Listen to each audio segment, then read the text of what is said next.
Wish that you can make a whole bunch more money from your music students without having to do more classes and more teaching? Well, today I got something great for you. We just hosted a workshop discussion with our BAM Squad ballers. That's our top level of the BAM Squad, and these are people that have music schools of at least 500 plus students. And the workshop topic I was hosting, and we were all sharing what are the best one-off workshops and events that have made our schools the most money. And so I kick it off and I share a bunch of ideas. I'm going to give you that clip. You can check it out. I'm not able to show you all the clips with everyone else's ideas. Those are a bit secret and kept inside our community. But if you want to grab a free trial of that, click down below. You should be a part of it anyway if you follow this channel. But here's the clip. Check out these workshops. Some of them you might be able to copy as soon as, next month. Others you might build towards over the next year. But these are some great ways to not only generate a whole bunch of extra money and have a whole lot of fun and, create amazing student experiences, but they can also double as great marketing events that draw lots of new students in as well. Check it out. Hope you enjoy it. And don't forget about the free trial link down below. I wanted us to go around and share, if you've got anything, and I'll kick it off, what successful one-off events, workshops have you done, just to give ideas of what's working. And I'll start with an unsuccessful one and a funny story. This one time we hired this classical pianist, one of the best young classical pianists in the country, to do a workshop, and we rented this nice facility, kind of a small function museum type place, had a grand piano, and literally I think it was like 2 people showed up, and they weren't even students of ours. And so he ended up just doing this workshop. And we hadn't done the marketing right, and obviously our students didn't care about the topic or whatever reason, but he basically got this kid to just sit up front on the stage, and we just watched the kid basically take an hour private lesson with this amazing pianist. And this is like 10-15 years ago. Very embarrassing, right?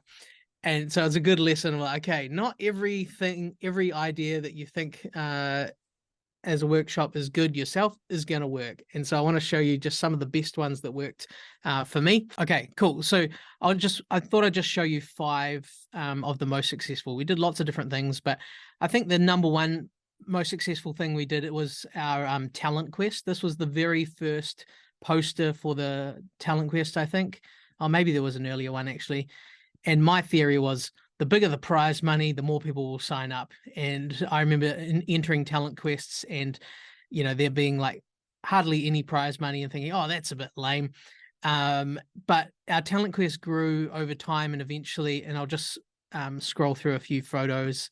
There's one of the logos, judging in between. We would do the full day talent quest with the finals at the night. And then it eventually evolved into, heats. We got lots of little sponsors. Here's, early days getting, the big prize, 500 MusicWorks voucher. It's a music store, starting to get sponsors. And eventually that grew into, thousands of dollars worth of sponsors. We'd get all these photos, so people would be tagging themselves backstage, and that helped with social media. It's another poster. We'd get in the paper, so we'd invite them. There's, one of the later posters. Eventually we did 5 days of heats, Monday through to Friday, in 5 different centers across the city, and we would draw a couple hundred people at each one, and then the winners of all the heats would perform at the town hall, and we'd pack that out. So it was pretty epic. We'd do the big finals. Here's some heats, and it wasn't just music. You can see dancers there. That's me there on stage performing, doing the splits. You're all on mute. I'm assuming that you're laughing hard at that great joke. We even invited a TV show to come in, and so that was cool. So this turned into a big event, building hype. The marketing is the key, And so Talent Quest was one of the most successful things we did, because as every year we claimed a big bold name, Hutt's Got Talent, just claiming we are the Talent Quest of the area. So I recommend you do that. Buy the domain. And you build it up over time. You choose different community, kind of heroes to be the judges, and it can grow into a big positioning thing. And there's all sorts of incredible marketing things you could do on stage. everything from text in competition, so you got all the numbers, through to go to that corner and guess the number of lollies in the jar, to, donate to the foundation through a text thing. There's everything. So Talent Quest was huge. Next one, little clinics. We had a few clinics that bombed. This one here was actually the most popular clinic, I think. Drum tuning workshop. Most drummers don't know how to tune a drum kit. So we got the guy that taught Alistair and I, head of the music university, did a couple hours how to tune your drums, and it was great. Other guest drummers were always the favorites for clinics, probably because we started as a drum school. But I think drums are just like one of the coolest ones to watch, so they were always the bigger clinics. This guy here, I think was our biggest clinic, simply because he was from USA.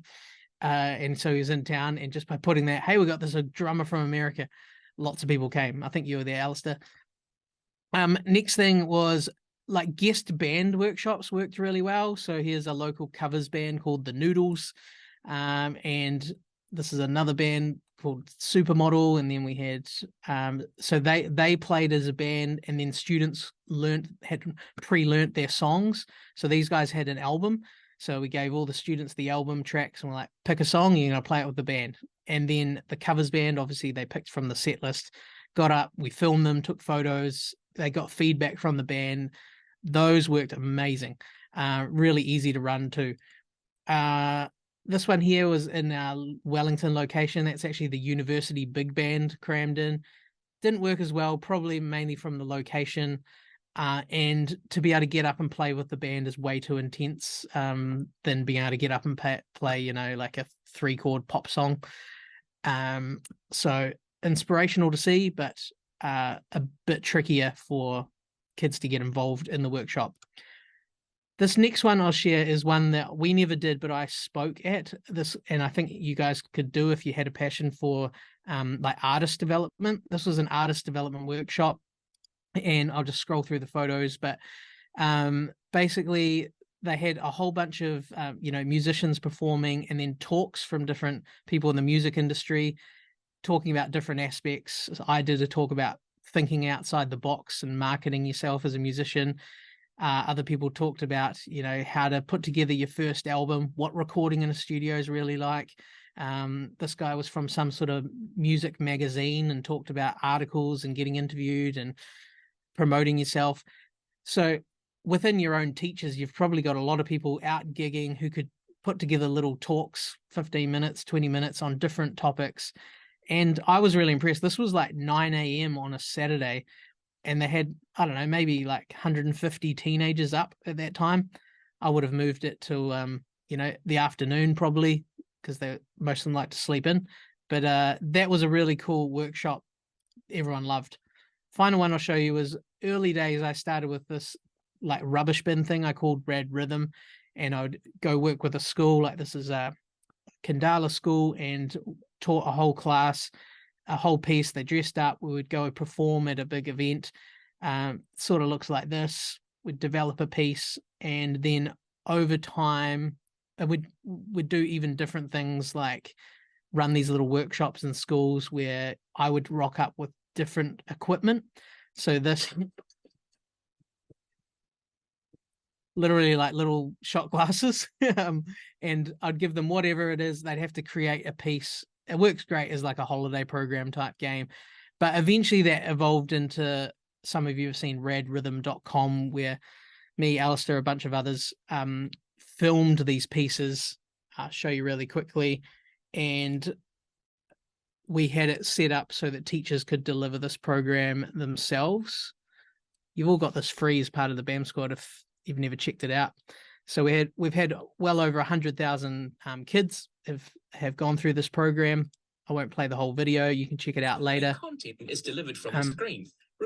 But basically you can see what it looks like there. And so with this, I just wanted to mention, like, sometimes you're doing something small as a little event, little workshop, and if you didn't do it, you wouldn't have thought of this idea, because I started getting requested so much to go run these workshops. I just physically couldn't do it.